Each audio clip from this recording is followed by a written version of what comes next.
Today, we are going to dive into a thought experiment that is, well, it's pretty intense. It's designed to force us to look at some of the biggest questions in philosophy.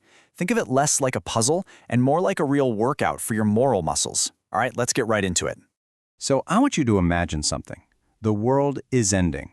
And the massive burden of deciding who gets to restart civilization, it falls squarely on your shoulders. It's not some government committee, not a panel of experts. It's just you. Here's the situation. You're a technician at a cryogenics facility. A virus that we can't treat is wiping out humanity. Your orders? Select a handful of people who will be frozen, preserved for 50 years, and then tasked with rebuilding everything. You got 10 spots. The entire future of the human race is literally in your hands. And just look at your choices. Every single one is a serious trade-off. You've got a brilliant doctor who's also a criminal. A farmer with absolutely essential skills, but he won't leave his handicapped daughter. A scientist with knowledge we desperately need, but he's completely self-serving. And, to make it really personal, your own colleague is better at your job than you are. So, what's the right call here? You know, as if that choice wasn't hard enough, this happens.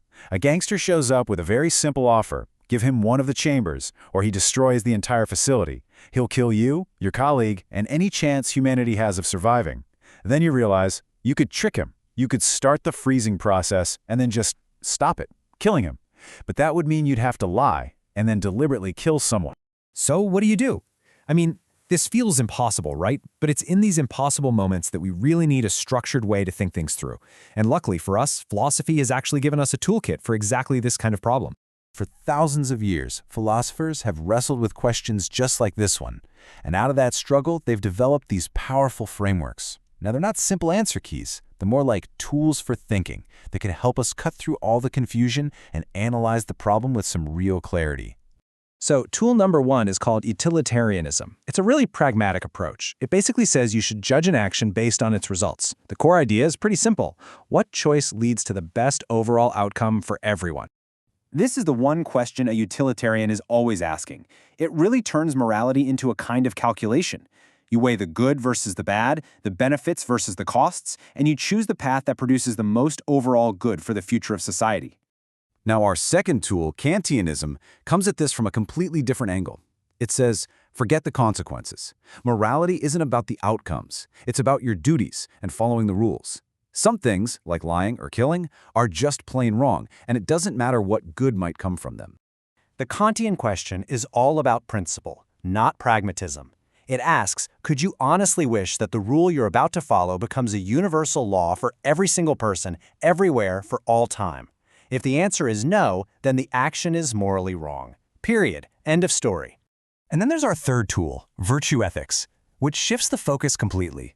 It's not about the consequences of your action, and it's not about the rule behind it. It's all about you, the actor. It asks us to look inward. See, this approach isn't about finding some formula. It asks a different question. What choice would a person of courage, of compassion, of justice, and of wisdom make in this exact moment? What kind of person are you choosing to be right now? Okay, so we've got our 3 tools: utilitarianism, Kantianism, and virtue ethics. Now, let's actually apply them to our apocalyptic dilemma and just see how they lead to dramatically different conclusions. Okay, so from a strictly utilitarian view, the choice becomes a cold, hard calculation. You have to prioritize social utility. The brilliant doctor, the farmer, the scientist, yep, they're in. Your colleague is more skilled, so you should actually sacrifice your own spot for hers. And the farmer's handicapped daughter? Well, tragically, she's seen as a net cost to a fragile new society. As for the gangster, lying to him and killing him is the logical choice. It's one death to guarantee the survival of the many. The consequences justify the action. A Kantian would be absolutely horrified by that calculation. For them, every single person has inherent dignity and worth. You can't just treat people as a means to an end. So picking and choosing people based on how useful they are is a huge moral violation. And those absolute rules against lying and killing, they are non-negotiable. You cannot murder the gangster even to save everyone else. You have to act according to your duty, no matter how catastrophic the consequences might be. And this right here shows the clash perfectly. For the exact same problem, what to do about the gangster, these 2 logical systems give us completely opposite and irreconcilable answers. One says kill him, the other says you absolutely cannot. So, which one is right? Well, this is where our third tool comes in. Virtue ethics steps back from the action itself and asks a totally different question. It's not about what do I do, it's about who should I be. A virtue ethicist isn't going to give you a simple answer. They'd say the decision is a test of your character. It requires you to balance these competing virtues. You need the courage to face the gangster, the compassion to really consider the farmer's love for his daughter, the justice to weigh the doctor's evil acts against his potential for good, and the wisdom to find the right path through all of it. It's not about finding an easy way out. It's about making a choice that reflects true moral excellence.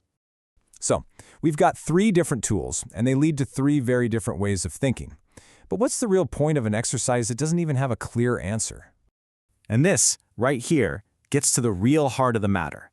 The goal of a thought experiment like this isn't to find the one right answer. It's to equip you with the mental frameworks to approach any complex problem. The value isn't in the result, it's in the reasoning. These aren't just abstract theories for a philosophy class. They form a practical checklist for your own life. When you face a tough decision, you can now run it through these 3 lenses. First, what are the likely outcomes? Second, what are my duties? What are the rules I should follow? And third, what does this choice say about the kind of person I want to be? So whether it's a small choice you have to make it work or a huge, life-altering decision, these tools give you a way to move beyond just a gut feeling. They let you be more conscious, more deliberate, and better able to explain your choices, not just to other people, but to yourself. And so we end right where we began, with this impossible choice. But now, you're not empty-handed. You have a toolkit for thinking. So I leave you with this. The fate of the world is in your hands. Now that you have the tools, who do you save?